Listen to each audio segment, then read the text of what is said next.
Bien, buenas tardes con todos los presentes y los que nos ven. Me presento, mi nombre es Juan José Aroca. El día de hoy, en representación del movimiento Ley y Democracia Activa, LECDA, damos la bienvenida a una figura con gran relevancia en la política nacional. Específicamente hablamos de la economista María Elsa Viteri, mujer ecuatoriana con gran influencia política, económica, con política, economía y finanzas del Estado ecuatoriano, y con un gran recorrido que le ha permitido destacar en sus funciones. En sí, ella es una economista graduada en la Universidad Católica Santiago de Guayaquil, cursó nivel de posgrado en la Universidad de Estado de Iowa, profesora principal de la Universidad Católica, directora del Centro de Investigaciones Económicas de alto nivel de dirección de empresa privada, ministra de Finanzas y Economía del Ecuador, miembro y presidenta del directorio de instituciones públicas, múltiples representaciones del país ante organismos internacionales, y miembro y directora de múltiples instituciones cívicas y sin fines de lucro. Sin más preámbulos, le doy mi paso a mi compañero Diego para que comience a elaborar las preguntas. Hola, muy buenas tardes con todos. Doctora María Elsa Viteri, ¿cómo está? Muchas gracias, Juan José. Para comenzar este conversatorio, este pequeño conversatorio, debate junto a usted, doctora, creo que es necesario hacer un poco de hincapié en el desarrollo histórico, en los antecedentes de la política en el Ecuador. Y más que nada del papel de la mujer dentro de la política. Sabemos que la política, al ser históricamente un tema de gran relevancia para el desarrollo de las sociedades, de los estados, ha sido siempre relevada o encasillada en hombres, siendo excluida la mayoría de mujeres. Partiendo desde este punto, usted como una gran representante de las mujeres, de la actividad política, de la política en general a nivel nacional, ¿nos podría contar qué obstáculos usted encuentra o ha encontrado durante su carrera política? ¿Qué obstáculos ha encontrado usted para poder llegar a donde usted se encuentra hoy en día?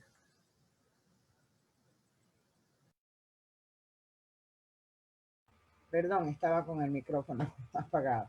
Bueno, muchísimas gracias, Diego y Juan José. En primer lugar, agradecerle al Movimiento LECDA por esta oportunidad que tenemos de conversar y de tener este contacto con los jóvenes universitarios, que yo creo que es importantísimo, ¿no? Es importantísimo porque definitivamente, más que nada, hoy en día estamos en una situación muy complicada políticamente hablando, independientemente de que seas hombre o mujer, ¿no? Es la situación misma la que te pone y te lleva a pensar en elementos probablemente como el tema del día de hoy, ¿no? Que es este accionar de la mujer en la política. ¿Y por qué?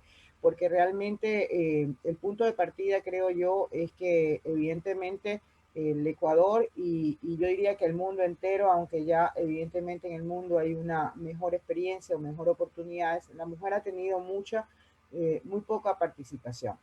Y creo, Diego y Juan José, que hay que partir de un punto y hay que partir desde el punto de vista de que realmente toda esta circunstancia, más allá de la experiencia personal que ya les voy a comentar como ha sido en mi caso en particular, esto tiene que ser entendido como una problemática y un problema de planteamiento del sistema social, no solamente a nivel del Ecuador, sino también a nivel del mundo entero, ¿no?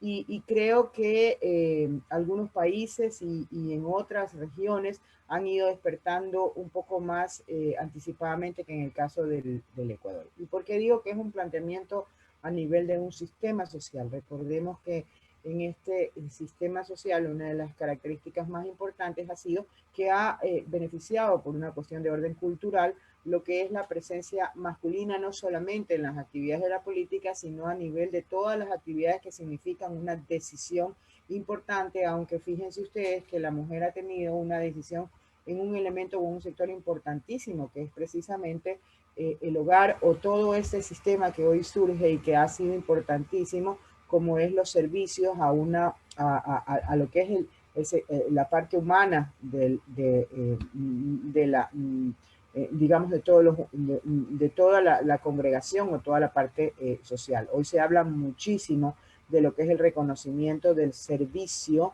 del servicio que se presta y que fundamentalmente lo tiene a su cargo la mujer, que es el servicio de los cuidados. Y que particularmente en el COVID se ha dado a conocer, y que no es solamente un tema de tratamiento actual, sino un tema de tratamiento universal a raíz precisamente de todos los enfrentamientos, de todos los problemas o todas las respuestas que vamos a tener que dar como humanidad, como sociedad, frente a la problemática del COVID. En el plano ecuatoriano y en el plano personal, hay que entender que yo creo que en el Ecuador las cosas comenzaron a despertar, digámoslo así, despertar y de una manera más visible. Yo diría que un poquito con una generación anterior a la mía. Yo considero que soy una generación que ya pudo tomar los primeros pasos de una generación anterior, ¿sí? Que creo que tuvo un poquito más de visibilidad y oportunidades, pero creo que mi generación ha sido la generación que se ha hecho aún más visible o se ha apoderado más de esta visión. Pero recordemos que fue mucho antes, con mucha anticipación, que ya una mujer destacó o fue la primera, que fue Matilde Hidalgo de Procel, ¿no es verdad?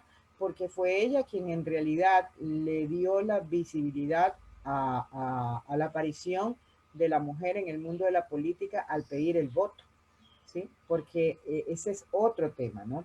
La política como tal no solamente debe vérsela desde la perspectiva de la participación política, sino también, o sea, me refiero a nivel de candidaturas y a nivel de direcciones o importantes decisiones en el ámbito institucional, sino también a nivel de la participación en el proceso político. Y eso comenzó cuando la mujer accede al voto. Yo ya soy de la generación en donde para nosotros es increíble pensar que una mujer no pueda votar, ¿no? Entonces eso en su momento pues tiene que haber sido un resquebrajamiento y un importante logro, y de hecho lo ha sido y lo fue, el que la mujer pueda decidir. Posteriormente creo que la mujer luchó no solamente por dar una opción de voto, sino que luchó por estar presente en las decisiones. Y es cuando surgen una serie de mujeres ya en la vida pública institucional, ¿no? Pero en mi caso particular, yo te diría que a pesar de que me reconozco como dentro de una generación que tuvo o que ya comenzó a cosechar todas esas luchas anteriores, creo que es evidente que nos falta muchísimo, pero muchísimo aún para entender que la mujer no es una discreción positiva, o no está presente por una discrecionalidad positiva, no está presente porque se exige estar presente cuantitativamente, sino que es un elemento importante por su distinto liderazgo. Y entonces yo te diría que mi mayor inconveniente en la vida política ha sido precisamente el enfrentamiento entre una visión de liderazgo masculina y una visión de liderazgo femenina. Una visión de liderazgo femenina que rompe con todos los esquemas culturales de un varón. Y te lo voy a poner muy sencillo, muy francamente, y aunque parezca tonto, parece mentira, pero es fundamental. Te lo voy a poner desde esta perspectiva. Normalmente los varones tienen una posición muy poco de diálogo, si se quiere. Es decir, es como que si un enfrentamiento o como si una falta de acuerdo entre dos posiciones se tiene que resolver por una imposición no del ganar-ganar, sino de demostración de vencer, como en una lucha callejera, ¿no? Si no estamos de acuerdo, te invito a pelear y el que más abollado sale, entonces ese es el que gana. Esa misma reproducción sin necesidad de violencia se ha trasladado también en el plano de la política. Y en cambio las mujeres, culturalmente y por nuestro desarrollo, por nuestra lucha constante, hemos aprendido que el ganar no es que sale más abollado, o el ganar no es que prevalezca en sí mismo, o como lo planteamos originalmente, una una propuesta, sino fundamentalmente que al final del día termine siendo o los resultados sean los que nosotros esperábamos, ¿no? Yo diría que, y si quieres ponerlo en esta perspectiva, yo diría que las mujeres hemos aprendido que la seducción, digámoslo así, implica el convencimiento no en la forma, sino en el fondo. Creo que de las anécdotas más importantes en mi vida es el hecho de haber tenido que estar en reuniones de decisión, no solamente a nivel nacional, sino a nivel internacional, en donde era la única mujer sentada entre varones, y haber sido la razón por la cual hasta el lenguaje con el cual se expresaba en esa reunión tuvo que ser cambiado. Hasta las palabras eran cuidadas porque estaba presente una mujer. Y creo que lo que sí fue importante para mí fue el hecho de hacerles entender que realmente las formas, insisto, no son lo importante, sino que eran los niveles de decisión y fundamentalmente los resultados de la decisión con que una mujer enfrenta este tipo de acciones. Yo siempre he dicho que la mujer es sencilla pero contundente, que en el liderazgo de una mujer no se es duro, no se es dura, se es sensible, pero que una mujer no es débil, no es débil, es realmente muy fuerte, muy fuerte. Entonces, los problemas vienen más desde la perspectiva de conservar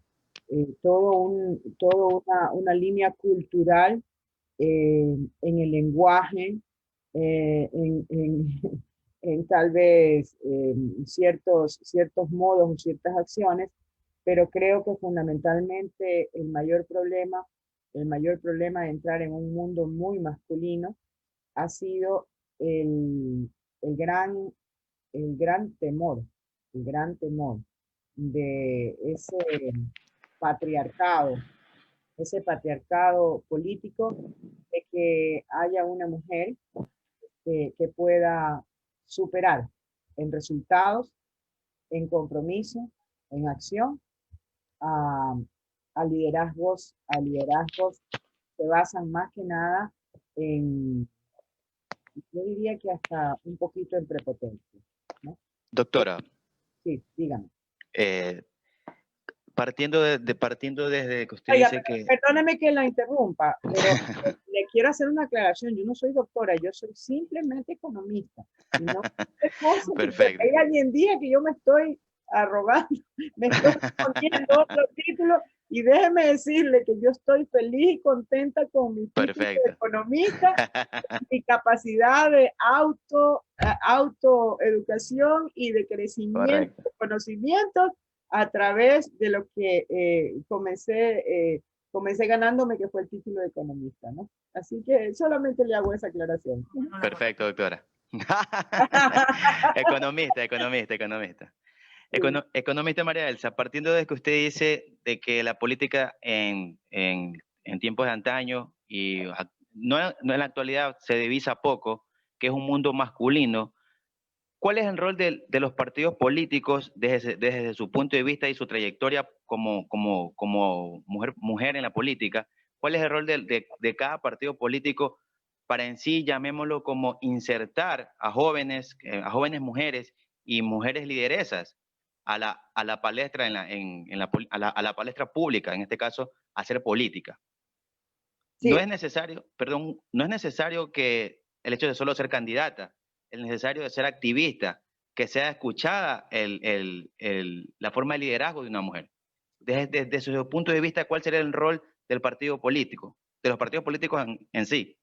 Ya, mira, yo voy a partir de mi respuesta porque es una respuesta muy importante, pero es una respuesta muy importante si lo vemos dentro de un accionar mucho más amplio que el del partido político, de la institucionalidad política hacia la mujer. Y te explico por qué. Cuando estabas haciendo la pregunta, dijiste jóvenes y hiciste una pausa y dijiste jóvenes mujeres, ¿no? ¿Sabes por qué ocurre eso? Porque definitivamente el problema de las instituciones políticas, de los partidos políticos, de la representación organizada política, no solamente con la mujer. Y es una reproducción exactamente igual que los problemas de los conflictos sociales de un sistema o de un sistema en el cual estamos inmersos todos.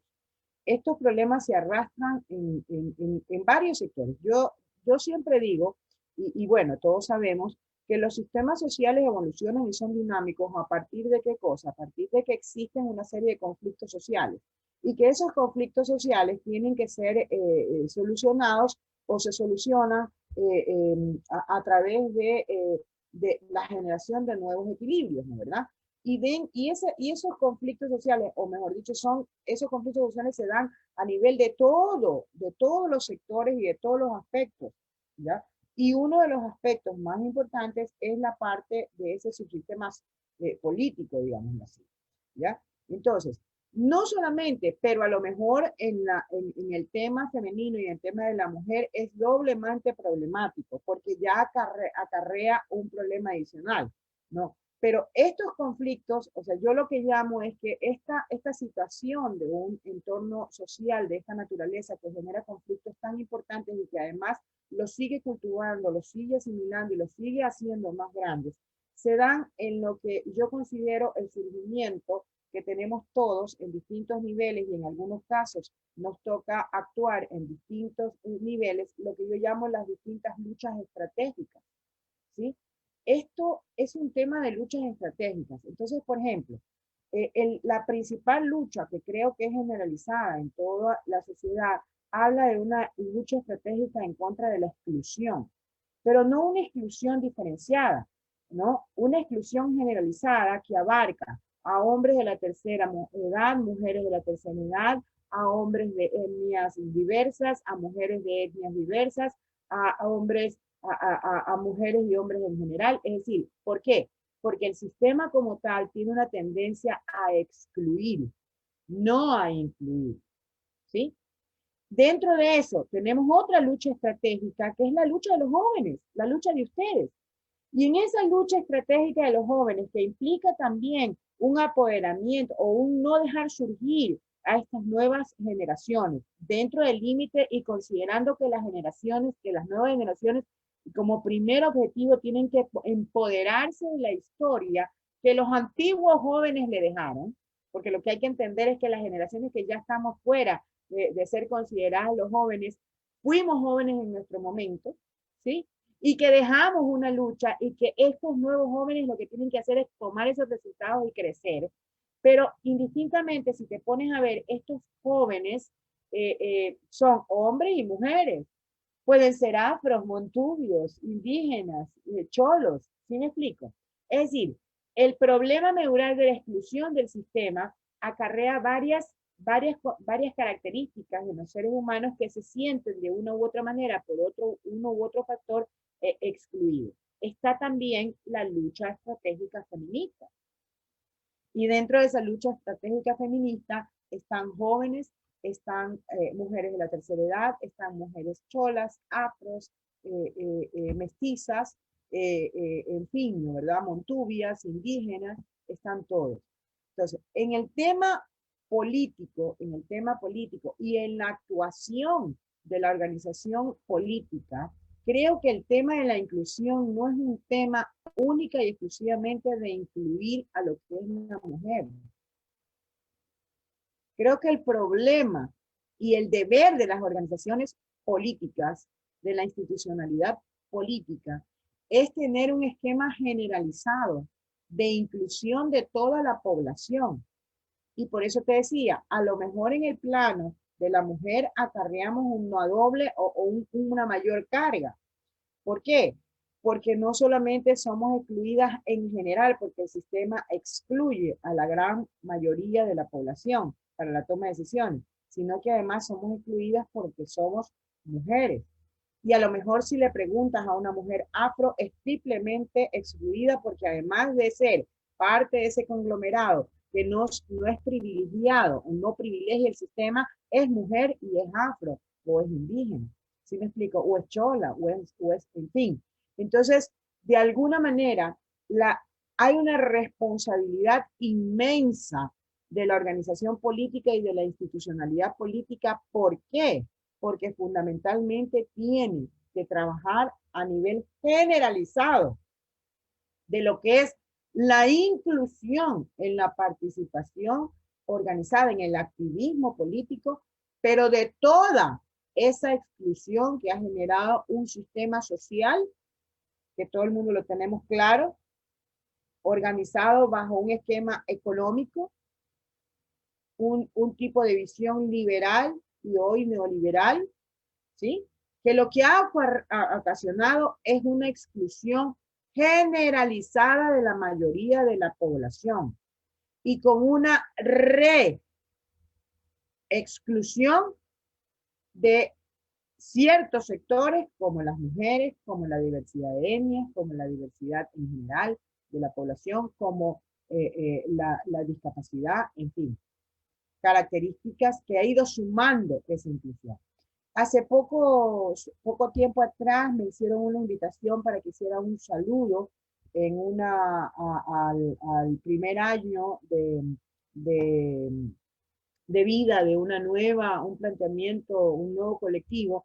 Y yo decía, en ese planteamiento, decía que definitivamente en este momento, una de las cosas que está muy claro desde el punto de vista político, es que la organización política, los partidos políticos, los movimientos políticos nos quedan debiendo y de largo.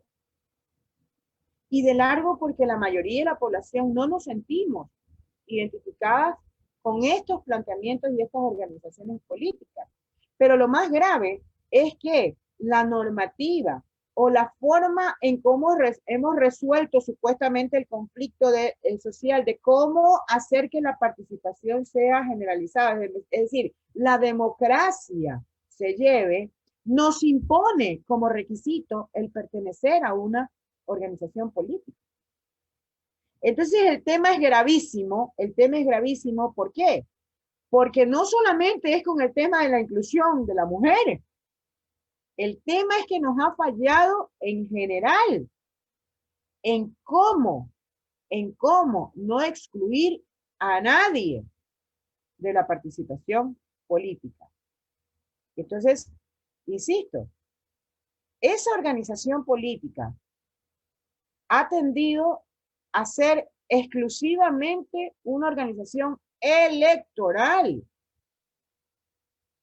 una forma o un canal para lo electoral.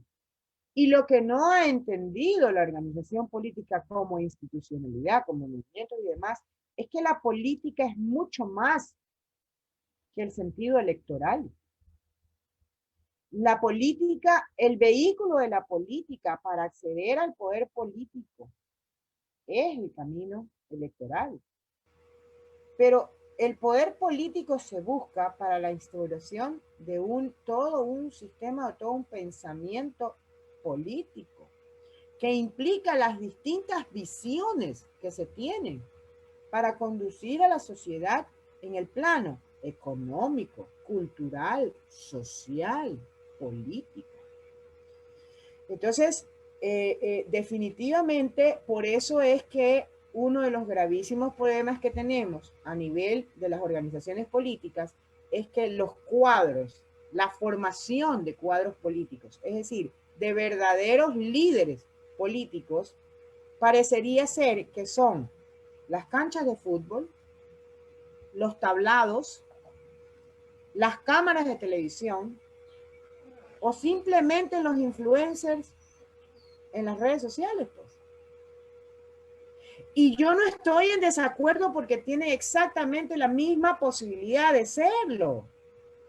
Pero el problema es que ellos han demostrado que son excelentes influencers en las redes, son maravillosos futbolistas o deportistas en general, son estupendos artistas, grandes motivadores de la farándula nacional. Pero en el plano político lo que tienen que demostrar es que tienen un peso y una propuesta de una coordinación y de un armaje social, de diseñar todo un complejo social con direcciones y con visiones importantes y definitivas, o sea, y hacia avanzar en el plano económico, en el plano social, en el plano político, en el plano cultural.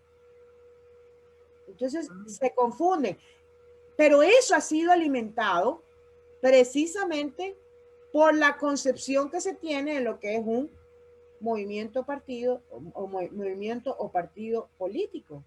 Yo les llamo, ustedes que son los jóvenes hoy, ustedes que están todavía en la cancha más importante del cuestionamiento y del surgimiento de ideas como es la universidad. Yo les hago un cuestionamiento. ¿No les parece a ustedes?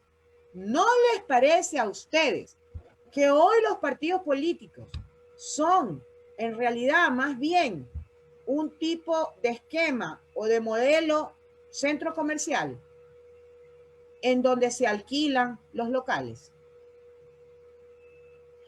Analicen ustedes la probable papeleta electoral que vamos a tener en las próximas elecciones.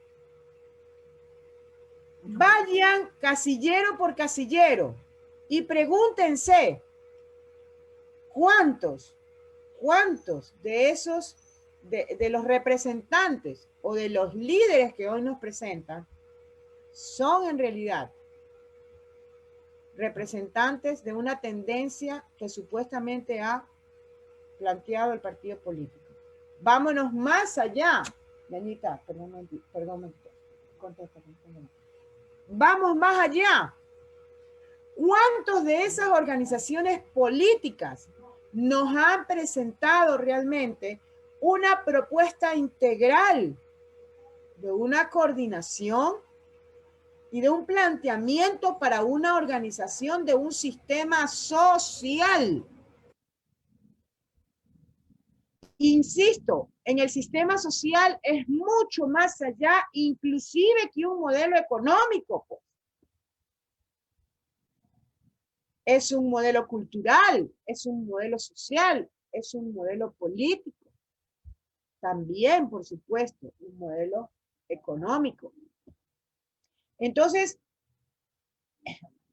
¿de qué estamos hablando? La responsabilidad primaria del modelo, de la institucionalidad política y de los partidos políticos, ¿sabe cuál es? Es revisarse en su planteamiento y en su oferta de proyecto político. Porque mañana, yo como mujer le digo algo. Yo como mujer se lo digo. Lo que menos quisiera es una propuesta de un partido político que no me ofrece absolutamente nada. Yo en la única vez en que he participado en una contienda electoral que no me arrepiento, y no me arrepiento, ¿por qué? Porque mi opción y uno de mis objetivos era conocer realmente el mundo de estar en una posición electoral. Muchas de las personas me criticaron el por qué había aceptado ese partido político. Y me decían que yo tenía una posibilidad mucho más grande como persona, pero que mi problema era el partido político. Yo les voy a dar la razón de por qué acepté, a pesar de que no soy parte de ese partido político. ¿Por qué? Porque no cumple con todas mis expectativas. Y no cumple con todas mis expectativas no necesariamente por lo que la propuesta básica o la idea, el ideal fundamental que persigue ese partido que tiene más de 100 años en el país, sino porque lamentablemente al interior una pugna de poderes para asirse. Los ejecutores no son de mi convencimiento, y luego inmediatamente después se demostró perfectamente bien que tenía la razón, ¿no?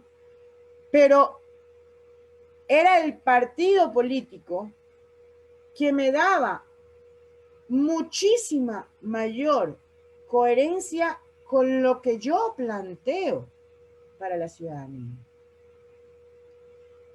Uno tiene que ser coherente y tiene que tener una base y una casa fundamental.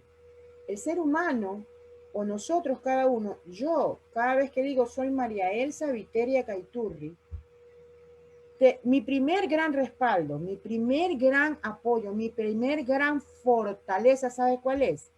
Es saber cuáles son mis raíces por Viteri y por Acaiturri. Saber lo que representa ser Viteri y ser Acaiturri. La casa que me acogió, la casa que me formó.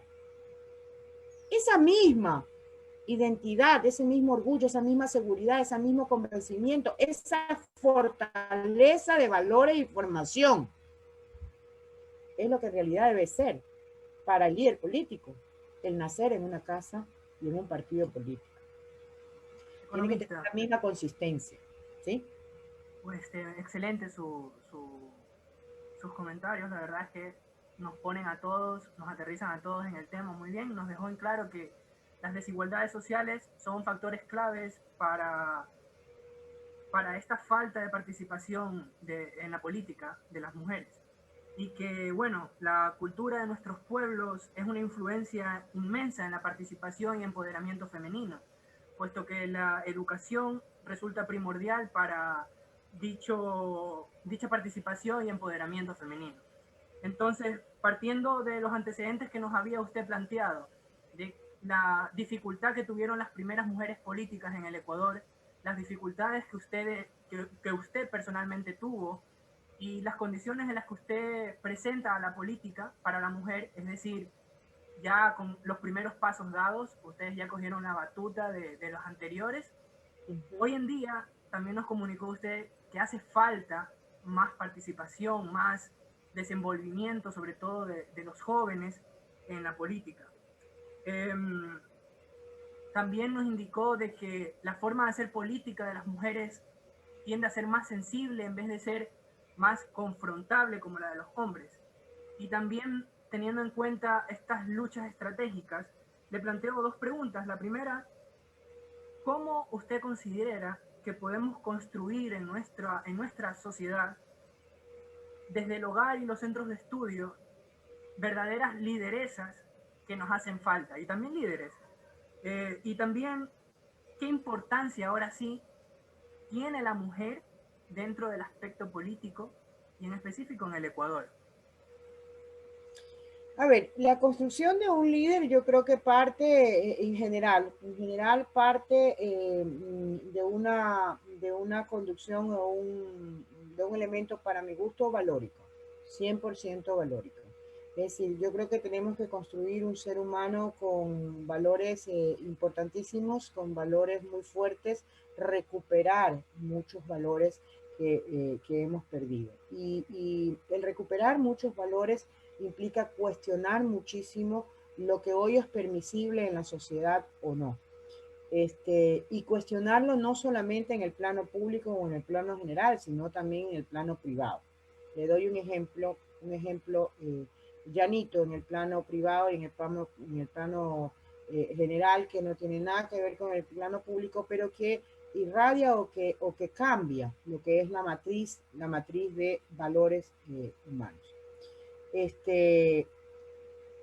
¿Cuándo en su vida usted había visto que se entregaran reconocimientos o bonos por parte de algunas instituciones como incentivos o como política de marketing de una empresa? ¿Cuándo en su vida, por ejemplo, o cuándo en su momento, o desde cuándo se validó el hecho de que un laboratorio farmacéutico entregue regalos como pasajes, como ir a tal cual sitio, lugar, a médicos? ¿Y quién se encarga de revisar por qué un médico es favorecido o no es favorecido con tal o cual viaje? ¿Sí? Es decir, la sociedad de a poco, por una condición de orden económico, fundamentalmente, yo creo que ahí sí la raíz es económica, y más que económica, financiera, me refiero, ¿no? De la parte financiera, ha ido siendo permisiva con aceptar una serie de circunstancias que lo que hacen es romper los valores o principios fundamentales del comportamiento humano. Muchos se asombran de que siendo yo la ex ministra de Finanzas, después de haber hecho cosas que muchos ministros no hicieron, como financiar semejante plan de inversión nacional, o renegociar la deuda, una deuda histórica, ¿no, verdad? Resulta que hoy la ministra de Finanzas viajaba en un transporte público y tuvo un accidente que casi le cuesta la vida. O sea, nadie se imagina a la ex ministra de Finanzas encontrándosela vaya pues, en un terminal terrestre. Todo el mundo se la imagina en un terminal aéreo. Pero todos ustedes y yo sabemos que entre el precio de un pasaje de terrestre y un pasaje aéreo hay una diferencia enorme. Lo que le quiero decir es que somos muy permisivos para suponer e imaginar que hay una correspondencia de grandes ganancias o de grandes beneficios, ¿no, verdad? Y que somos permisivos, porque a todo aquel que lo hace se le sigue llamando señor. A toda aquella que se lo hace se le sigue llamando señora. ¿Sí? Y resulta que no son señores ni señores. Resulta que han transformado todo el esquema de valores que debe tener no solamente el funcionario público, sino el funcionario privado. Y entonces usted ve cómo a través de esta permisividad hemos cambiado toda la estructura de los valores como personas, que se van a reflejar en absolutamente todos los comportamientos que tengamos. Y yo creo que la formación de líderes en general, sean hombres o mujeres, es una formación que tiene que recuperar los valores humanos, los valores de la dignidad humana, de la dignidad humana. Entonces, y quiero hacer una aclaración. Yo tengo bien clara que como mujer tengo una lucha estratégica fundamental, que es la lucha feminista. Lo que no hago es sobredimensionar lo que es los favoritismos por esa lucha estratégica feminista que llevo. ¿A qué me refiero con esto? Estoy de acuerdo en que se deben dar elementos que cierren o que contribuyen las brechas históricas que llevamos. Pero lo que no se pueden dar son prebendas que no tengan un argumento real, sustancial y lógico.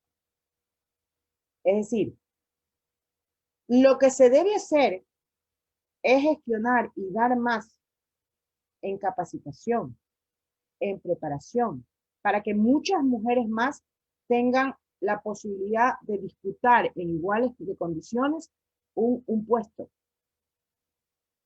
Lo que no se puede decir, y jamás estaré de acuerdo, es que porque soy mujer, tengo en un concurso privilegios sobre otros, o porque soy gay, o porque soy discapacitado, o porque soy de una etnia en particular. ¿Por qué? Porque definitivamente no se trata de que te regalen una posición. Se trata de cerrar brechas. Se trata de cerrar exclusiones y diferencias. Entonces, los privilegios, si quieres llamarlos como tal, en realidad son las compensaciones. Deben de darse en los niveles en que tu capacidad, el que fomentes tu potencial, te hagan más allá de competitivo. Yo te cuento algo. Cuando yo trabajaba en el Centro de Investigaciones Económicas hace muchísimos años ya,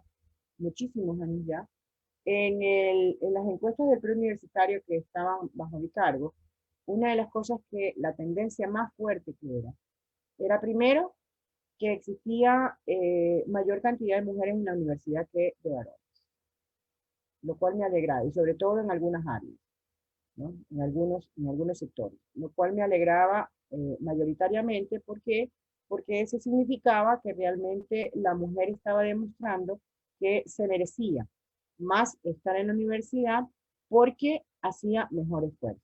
Segundo, durante muchísimo tiempo y de a poco has visto cómo se va fortaleciendo más, las mujeres siempre han demostrado que tienen mejor desempeño y mejor resultado.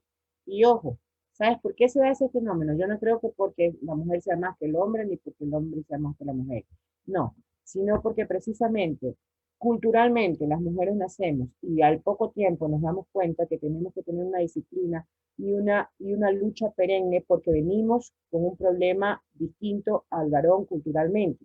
Y entonces eso nos hace luchar mucho más, prepararnos mucho más.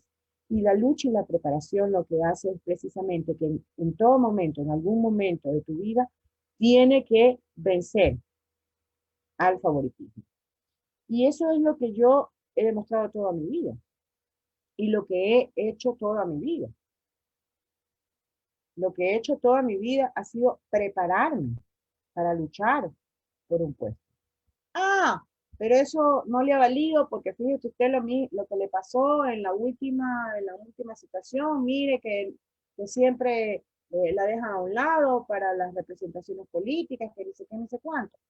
Ese no es problema de mi capacidad. ¿Y sabe por qué? Porque yo estoy inmensamente feliz. En la última, porque fue una elección popular, en la última elección popular de una probable candidatura, yo no creo que le quepa la menor duda a ninguno de quién tenía la preferencia en el país.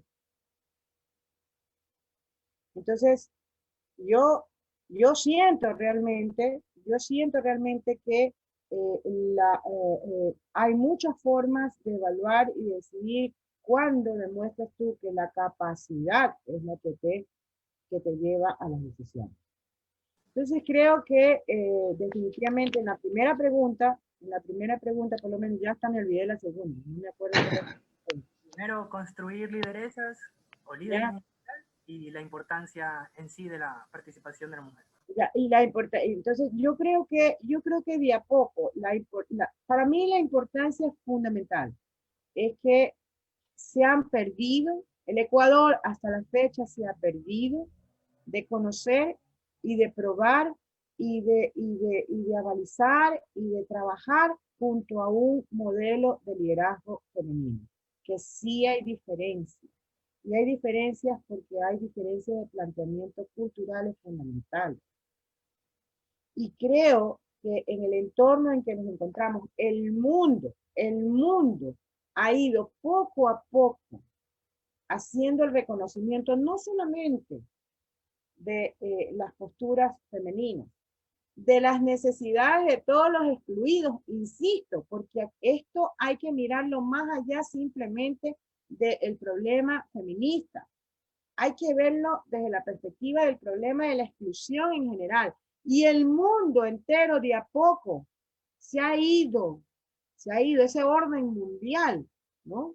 Esa ubicación universal se ha preocupado de hacernos visibles el hecho de que no podemos continuar con el status quo, de que no podemos continuar en lo mismo, de que tenemos que aprovechar los recursos que tenemos en general y fundamentalmente los humanos. ¿O usted cree que ha hecho el COVID?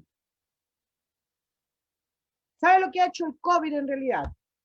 El COVID lo que ha hecho es decirles, señores, concentradores de riqueza, no es cierto que el capital pueda solo. No es cierto que el capital se las valga sola. El capital necesita de el trabajo.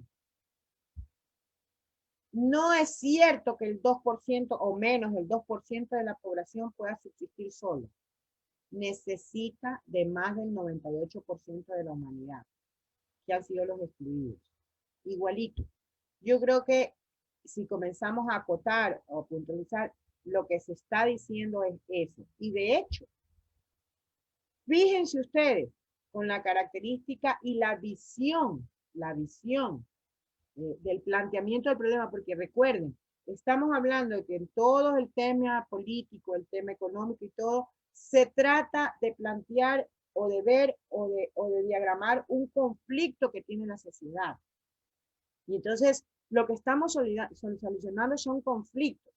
Entonces, la visión o el planteamiento del problema para buscar la solución es lo que hace la diferencia mañana a si tuvimos éxito o no. Y en el caso del COVID, fíjense ustedes, no lo digo yo, eso fue noticia mundial. ¿Quiénes plantearon de mejor manera la situación y el enfrentamiento del COVID? Países que estaban manejados por visiones femeninas. ¿Y por qué? Yo le doy la respuesta por qué. ¿Sabe por qué?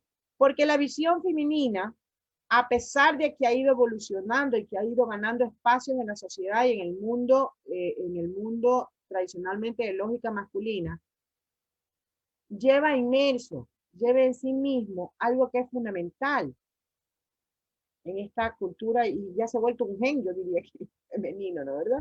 ¿Sí? Que es la teoría, o mejor dicho, el precepto o la percepción del cuidado. Entonces, nosotros tenemos una perspectiva muy importante para algo que es fundamental hoy para todo el mundo, que es la generación de bienestar.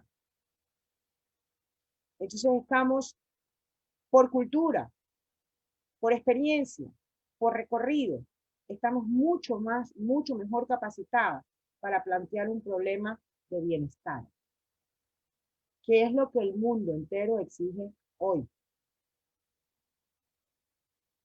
En la casa, el sueldo rinde más cuando la chauchera la maneja una mujer. Déjeme decir, mejores administradoras, ¿no? Yo no le pongo que sean mejores administradoras o no, o que tengan más capacidad de administración o no. El problema es que hemos generado la capacidad de plantear el problema y de buscar soluciones mucho, pero muchísimo más contundentes, con resultados más vivenciales que lo que puede plantear un varón. E insisto, el ejemplo del sueldo y la chauchera, en realidad debemos de verlo en la magnitud cuando hablamos de la solución del COVID. ¿Quiénes tuvieron las mejores respuestas? Sociedades manejadas por mujeres. ¿Por qué? Porque intrínsecamente la lógica femenina, la visión femenina, tiene incorporado algo que se llama el principio de esa asistencia, de ese cuidado, del cuidado del bienestar. Y la problemática o el conflicto que hoy el mundo enfrenta es una problemática de generación de bienestar, de buscar formas de distribución para lograr mayor bienestar. Y creo, me parece, que hoy en día la mayoría de las mujeres tenemos un tramo recorrido en ese sentido. Lo cual no implica, escuchen, no implica que la visión solamente la tenga una mujer. Ese es otro tema importantísimo. Una cosa es hablar de la visión femenina y otra cosa es hablar de que solamente tengan las mujeres esa visión.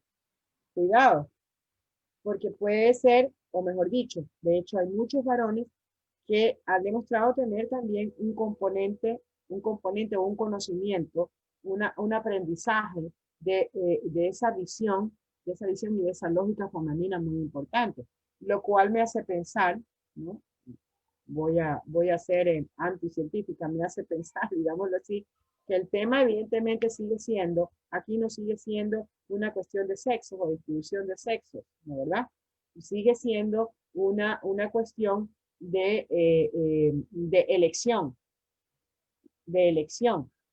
realmente del ser humano, ¿no? Indistintamente de qué sexo sea, digamos, ¿no?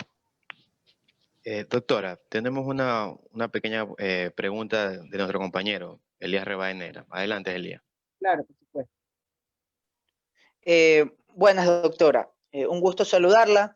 Bueno, yo quería exponerle unos datos que tenía aquí guardados, donde el Consejo Nacional Electoral en el 2014 tenía un porcentaje del 7% de alcaldesas frente al 92% de alcaldes varones. Solo 2 viceprefectas, mientras que en la Asamblea en el periodo 2014-2017 las 3 primeras dignidades eran mujeres y tenía un porcentaje de 39% de legisladores. ¿Por qué le hago esta pregunta? Primero, porque no ha variado en mayor cantidad la participación de las mujeres, y nos interesa mucho porque en la Universidad de Guayaquil han surgido bastantes perfiles políticos, candidaturas de mujeres, lo cual es muy bueno. Pero, ¿cómo se puede hacer, según su perspectiva, para que no se limite esta participación de la mujer en la política? Porque se tiende a pensar que si una mujer llega a un cargo, necesita necesariamente la ayuda de un hombre. Bueno, en realidad, desde el punto de vista de limitaciones, desde mi óptica, más bien siempre se pone un límite inferior, es decir, por lo menos tal participación, ¿no? Y lo que se ha dado es énfasis a lo que es la alternabilidad, digamos, ¿no? Hombre, mujer. Y recordemos que para el próximo periodo presidencial, no la del 2021, sino la del siguiente periodo vendría a ser 2025, recordemos que ya obligatoriamente el binomio presidencial tiene que ser un binomio mixto, digámoslo así, ¿no? Que justamente a pesar de que se cambió la legislación en este periodo, se excluyó a este 2021 de esa decisión. En realidad lo que se intenta de alguna manera es poner esta posición de igualdad entre hombres y mujeres, ¿no? Para mi gusto, realmente creo que eso es insisto, sigue siendo una deficiencia a nivel de la normativa, porque a mí lo que me gustaría es pelear todos contra todos, digamos, ¿no? Hombres y mujeres, mujeres entre mujeres y hombres entre hombres, digamos, ¿no? Y la demostración viene dado no por el tema del sexo, sino más bien de la capacidad, ¿no? Y lo que me gustaría es que más bien esa normativa y esa legislación vaya a procurar y asegure y garantice es la inserción de gente que realmente tenga propuestas, ¿no? ¿No? No que tenga influencia, o que tenga dinero, o que tenga posibilidades de visibilizar. Es decir, independientemente de aquello, lo que me gustaría más bien es que la normativa y las limitaciones sean a través de realmente gente que pueda demostrar que es capaz de llegar. Y no estar pensando, insisto, en esta obligatoriedad, porque la obligatoriedad en determinado momento no mira o no te obliga a lo que es capacitar, a lo que es hacer crecer a las personas en su capacidad de propuesta. Entonces, fíjate tú que en el plano territorial probablemente recordemos en definitiva que nuestra territorialidad todavía tiene, o nuestra división política todavía tiene muy marcado en algunos sectores lo que es esa diferenciación entre hombres y mujeres, ¿no? ¿Verdad? Y entonces, de alguna manera, así como nosotros tenemos una distancia en tiempo de darle oportunidad a la mujer entre el Ecuador y otros países, asimismo, al interior del país todavía existe una resistencia simplemente por el tema cultural, digamos así. Y por eso probablemente es que en el área de los gobiernos autónomos descentralizados tienes menor participación femenina, y esta discrecionalidad positiva, digamos así, de imponer una necesidad de mujeres, hace que más bien vaya surgiendo. Recordemos que probablemente la posición que hubo a nivel de la Asamblea Nacional no sea una posición pura, netamente pura, ¿no? O sea, no sea una posición amparada en un análisis de si correspondía o no correspondía. No estoy juzgando a nadie, ¿eh? Ni estoy diciendo que nadie sea, no es que hayan sido capaces, pero me refiero a que realmente para el pueblo ecuatoriano no le queda el convencimiento de que se evaluó por capacidad, sino probablemente por otro tipo de factores, ¿no? Yo en eso soy muy crítica, ¿no? En eso soy extremadamente crítica. Y creo que así como muchas de las mujeres que han estado en grandes decisiones públicas han demostrado por qué tienen que estar, asimismo muchas de otras mujeres simple y sencillamente han seguido los mismos esquemas que muchos varones que nunca debieron haber estado en las funciones de administración pública o de representación popular. O sea, esto es un problema que va mucho más allá. E insisto y refuerzo con tu pregunta, refuerzo, para mí, la inversión se tiene que hacer en el crecimiento del potencial de los seres humanos y particularmente de las mujeres porque han tenido una brecha histórica, hemos tenido una brecha histórica, no hemos tenido las mismas oportunidades, pero la definición al final del día debe ser la garantía de que se nos puede escuchar y de que podamos convencer. Y convencer con propuestas, no convencer con imposiciones. Y no estar presente porque hay algo que impone un límite inferior. Es decir, un por lo menos tiene que estar una mujer o un por lo menos tiene que haber tanto de mujeres. Ese no es el sentido y hacia no caminamos. Sin embargo, creo que es una buena señal. ¿Para qué? Para que precisamente exista un desarrollo femenino. Y vas a ver al final del partido de que a lo mejor en la evaluación de los resultados vas a tener mujeres que han demostrado tener resultados exitosos en la administración, así como vas a poder tener mujeres que no han tenido resultados exitosos. Pero ese es un problema generalizado en términos de si supimos elegir bien a quién nos represente y si le dimos la oportunidad o no de una capacitación o si elegimos en función de una capacitación o elegimos en función de quién brilla más o por qué condiciones más. O sea, a mí me sorprende, por ejemplo, en la actualidad. Inclusive hay ocasiones en donde yo me quedo absorto. Realmente, me quedo, y ya no en contra de una mujer, sino también en contra de hombres. O sea, porque no me gusta la forma de hablar y entonces me fijo en la forma de hablar y no me fijo en lo que dice. Entonces, lo que importa no es la forma en que lo diga. Lo importante es lo que dice, pues, el contenido. O que un candidato salga y diga qué, ni sé cuánto. Para atraer. O sea, eso a mí me parece una falta de preparación absoluta, total y completa. ¿Sí? Hoy en la mañana escuchaba a la única representante femenina, o sea, a la candidata a representación femenina por la presidencia de la República. Yo sinceramente les digo, muy mujer puede ser. Yo puedo estar mucho en la lucha estratégica, pero yo lo evalúo desde otra perspectiva. Yo lo evalúo desde el potencial y la propuesta seria que haya, pues, ¿no? Y realmente me gustaría otro tipo de propuesta, así como vi también días atrás, mujeres a la Asamblea Nacional. Pero asimismo, no estoy achacando solo a mi género o a las propuestas femeninas que he escuchado y que realmente me quedan debiendo. He escuchado a nivel masculino barbaridades en media, ¿no?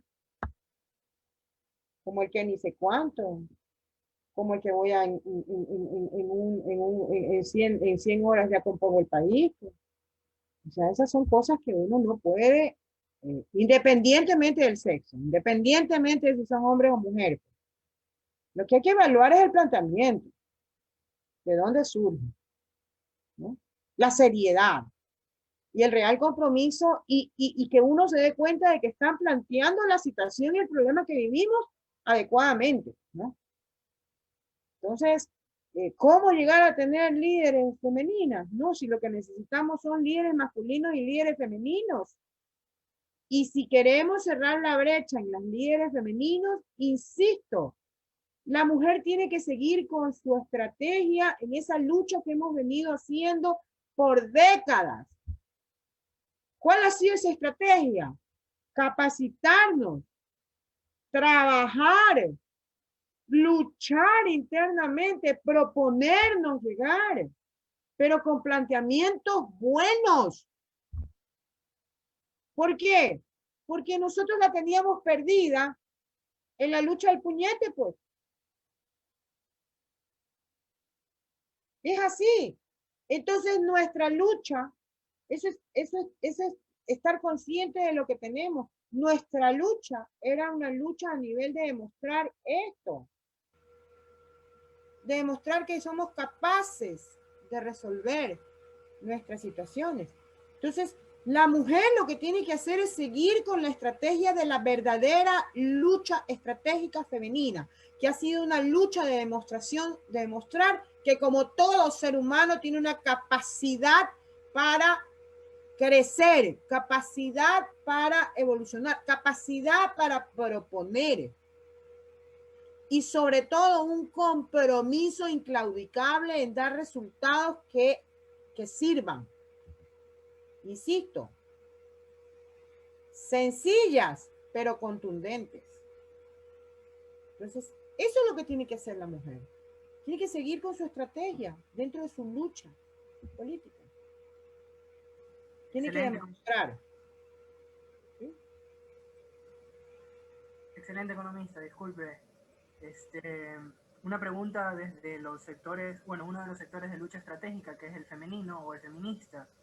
En este sentido, hemos escuchado en distintas charlas de movimientos feministas, por ejemplo, que se plantea que respecto a las políticas criminales en torno al femicidio y las políticas de seguridad en torno a salud sexual deben ser mayoritariamente debatidas por mujeres. ¿Qué opina usted de este tipo de posturas de grupos feministas? A ver, yo lo primero que analizo es a la propuesta feminista o a los grupos feministas, ¿no? ¿Verdad? Porque creo que al igual que se enfrenta toda la población se enfrenta a distintas lógicas o distintas visiones, me parece que la lucha feminista también se enfrenta a estas dos visiones, ¿no?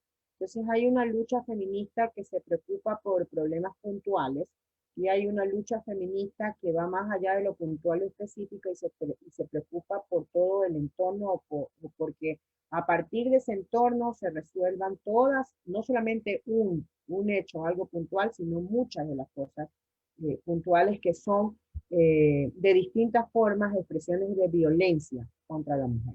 Entonces, lo primero que yo hago siempre es analizar cuál es el tipo de tendencia de esos grupos, de esas luchas feministas. Y lamentablemente en el Ecuador, las voces más escuchadas o las que tienen mayores posibilidades de expresarse a nivel de los medios de comunicación y todo lo demás, son ese tipo de luchas feministas arraigadas en solucionar, como yo digo, su metro cuadrado, ¿no? Su metro cuadrado y nada más, ¿no? Entonces, ahí evidentemente, yo creo que hay que aportar definitivamente en apoyar porque siempre va a ser un tema que acarrea a todo el sector, pero lo que hay que entender es que uno tiene que ser parte, o yo por lo menos, yo elegí ser parte de una lucha feminista que vaya más allá del metro cuadrado, ¿no? Que se fije realmente en todas las formas de violencia que pueden existir. En el tema básicamente de la violencia contra la mujer y de si debe o no ser discutida, yo creo que evidentemente digamos, al ser la mujer quien es atacada, evidentemente, o quien es más débil para cierto tipo de violencia, evidentemente no es que creo que se deba debatir solo entre mujeres, pero sí debe ser un tema medular el que la mujer esté presente y que pueda decir y hablar todas y cada una de las formas en que se siente violentada o en cómo ha sido expresada o llevada esa violencia para encontrar resultados. Lo que sí me parece importantísimo es que la mujer debe también, o como mujeres, como grupos femeninos, debemos entender que hay muchas formas de violencia contra la mujer y que debemos de atacar todas esas violencias. Y entonces cuando pedimos algo en contra de la violencia femenina, no solamente debemos de pedir la violencia en ciertos aspectos específicos, sino que debemos de inclusive visibilizar todos los tipos de violencia en el cual estamos inmersos. Entonces, es un sí y un no, digámoslo así, a su respuesta. Porque por un lado, sí, yo creo que hay que darle mucha importancia a la voz femenina porque en definitiva es la que puede dar a ciencia cierta cuáles son las verdaderas repercusiones, pero en cierto tipo de violencias. Hay otro tipo de violencias en donde me parece que la voz debe ser generalizada. Debe ser generalizada. Excelente, economista. Muchas gracias. Doctora, la última pregunta para finalizar el conversatorio. No lo vaya a ver como una pregunta muy... Yo lo recibo como un título honoris causa. Disculpe, economista, entonces, disculpe. No lo vaya a tomar como una pregunta muy grotesca, pero quería preguntárselo a usted, ya que se tocó temas del feminismo. El activismo femenino en el mundo y en especial en el Ecuador ha cogido gran relevancia y mucha notoriedad dentro de provincias estratégicas como Guayas, Quito. La pregunta en concreta es, ¿no cree que la lucha feminista está sobrevalorada por ciertos grupos que dañan en sí la razón de ser de los grupos feministas? Sí, yo creo que sí. Yo creo que se desvaloriza, bueno, usted me dice sobrevalorada, me dice que está más allá de lo que en realidad es. Pero a eso que se refiere, ¿no? O sea, que se agranda a una mujer. No, o sea, específicamente no me refiero a eso. O sea, ya a lo largo del conversatorio hemos llegado a la conclusión que ni hombre ni mujer está por encima de uno del otro. Estamos en iguales condiciones. A lo que yo quería llegar es el tema de que por ciertos grupos, por ciertos sectores del grupo feminista, cuando digo sobrevalorada, que la lucha en sí la muestran de diferente forma a lo que realmente es. Distorsionada, querrías decir. Por supuesto, gracias, Arroy. El problema y la razón de ser de... Distorsionada, dice usted, la lucha, por algunos de los violentos. Bueno, a ver, igual me queda un poco confusa la pregunta, creo que todavía no la capto muy bien, no la capto muy bien, pero voy a contestarle respecto a lo que yo entiendo, y por lo que me mencionó en la primera parte, que al ser preponderantes, al estar, digamos, en la palestra, dirigencias o liderazgos femeninos, ¿no? ¿Verdad? En todo caso, a ver, yo creo que definitivamente, inclusive la sobrevaloración o la distorsión realmente de lo que son este tipo de luchas femeninas, lo que hace en definitiva es subvalorar la verdadera lucha femenina, ¿no? O sea, desacreditar un poco la verdadera lucha femenina. Sin embargo, creo que en el plano político, digámoslo así, y en el plano de la representación actual política de muchas de las llamadas líderes a nivel de la política, creo que más bien existe todo un proceso más guiado no por la lógica política, sino por la lógica económica. ¿Sí? Yo voy a decirle algo que creo que en mi mente está dañando realmente al movimiento feminista, ¿no? Y es el hecho de que hay una tendencia a nivel comercial, de marketing o de mercados, en donde se habla que el direccionamiento o tener como target, como centro, como meta, el la parte femenina está siendo tomada muy en serio, pero no para llevar mujeres realmente con propuestas, insisto, importantes, sino más bien como productos, ¿no? Como productos, ¿no? Y tan acertada estoy en la medida en que fíjese usted cuál es la... Usted sabe que a mí me encanta el fútbol, ¿eh? Usted sabe que todos sabemos que el fútbol es un negocio, ¿no? Ya el fútbol dejó ser una pasión deportiva, ¿no? El fútbol es un negocio, ¿no? Y tan acertada estoy en este tema, en que yo le hago una pregunta, ¿desde hace cuánto comenzó a invertir la FIFA en el fútbol femenino? La pregunta no es de hace cuánto, porque es de hace pocos años atrás, ¿no? ¿Verdad? La pregunta es ¿por qué? Porque es como que si desde la perspectiva comercial o de mercado, el mercado femenino, ¿sí? El brillar femenino va a atraer más a los clientes, digamos así, porque ya los manejan como clientes. Entonces, no sé si se refiere a eso, pero me parece que en todo caso la política no está aparte. La política no está ajena a eso. Y no está ajena a eso porque hay un sector que ha dañado mucho a la visión de la política y a la lógica política, tratando de mercantilizarla. Y al mercantilizarla, obviamente, sigue los mismos patrones de los supuestos consumos o rentabilidad. Y esto implica que para futuro el mercado femenino es el que tiene más atracción. Y entonces probablemente por eso usted se explica ver cómo ciertas visiones o ciertas lógicas de personas que tienen supuestamente visión política importante se han dirigido a tener lideresas detrás de ellos o debajo de ellos, ¿no? O impulsar a lideresas.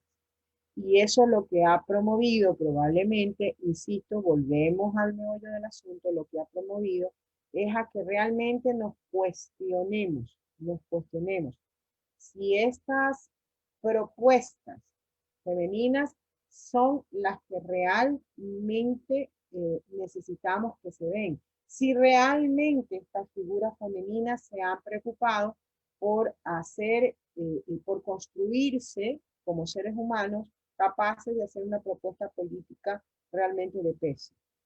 Porque aquí no solamente se trata de la presencia femenina, se trata también de romper con algo más importante, que es, ¿sabe qué? El contenido de la propuesta política. ¿Sabe lo que más me molesta a mí? Más allá de que haya sido monopolizado por los hombres, las propuestas políticas. Lo que más me molesta a mí es que esas propuestas hayan sido muy malas.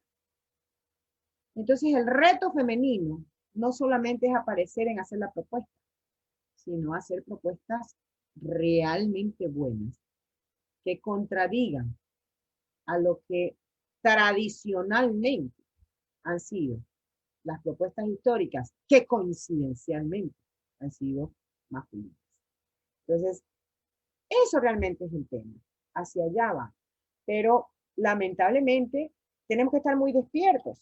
Tenemos que estar muy despiertos porque de a poco o muy aceleradamente, desde hace algunos años, hemos convertido lo que debe de ser el cuestionamiento de una propuesta de una persona que hace un criterio político, lo hemos convertido en la recepción de un producto que ha sido creado desde el marketing político para igualito que en cualquier producto comercial vendernos a alguien cuando en realidad o bien no es el verdadero producto político, sino que detrás de él están las verdaderas intenciones políticas o realmente es incapaz de llevar a cabo lo que son simplemente promesas y palabras,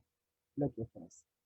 Entonces, cada día tenemos retos más importantes y retos importantísimos en términos, insisto, en este caso en particular, de evaluar quiénes son o quiénes hacen las verdaderas propuestas políticas y quiénes son producto de un marketing político, porque hemos llegado lamentablemente a eso.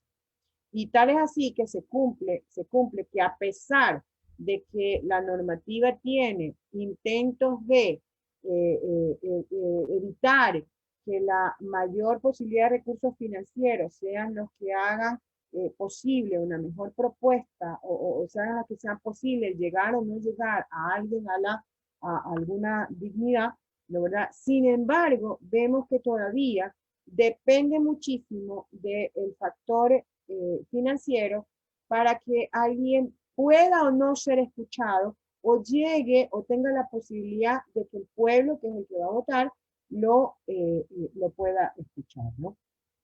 Y creo que eso se da y se ve realmente a estas alturas del partido, y ya con todo lo que hemos vivido a nivel de la institución que administra, digamos, esta normativa electoral, hemos visto que evidentemente, pues, esos controles de gasto electoral, esos controles de qué es lo que realmente, cómo se maneja el tema, no sirven, no funcionan, no actúan. Entonces, ¿de qué nos sirve el hecho de que hayamos tratado de impulsar un equilibrio y una igualdad, digámoslo así, a toda persona que quiera proponerse, que tenga una propuesta para hacerla, si realmente somos incapaces o está escrito pero no lo cumplimos?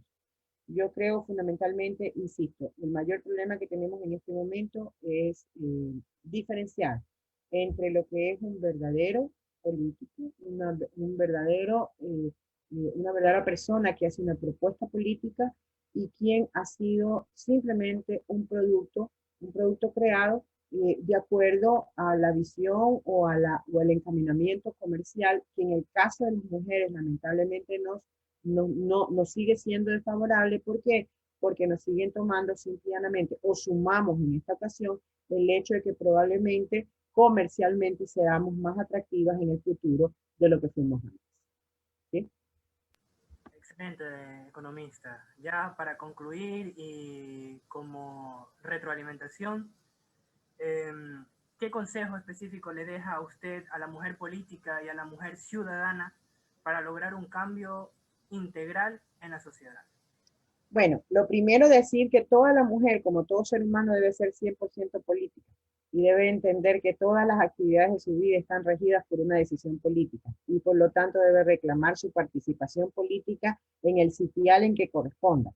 Lo que definitivamente no somos en general todos los seres humanos, no lo podemos hacer además por el sistema que tenemos, es ser activista político o estar en la palestra política. Pero lo que primero que tenemos que concientizarnos y lo primero que tenemos que empoderarnos es que nosotros tenemos acción política y decisión política desde el momento en que tuvimos votos.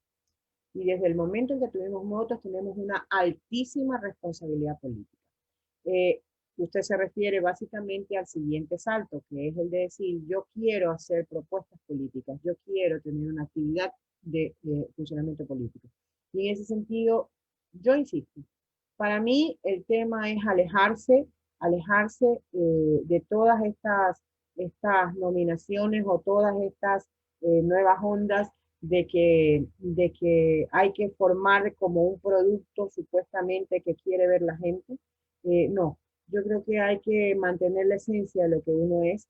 Si le dicen que una política tiene que estar vestida, bien peinada, arregladita y todo, pues para mí eso no necesariamente, no necesariamente es importante. ¿Qué le quiero decir con esto? Yo creo que, les di un ejemplo banal de lo que es simplemente algo de fachada, ¿no? Lo que le quiero decir es que para mí, la mejor forma es conceder la esencia de lo que uno es.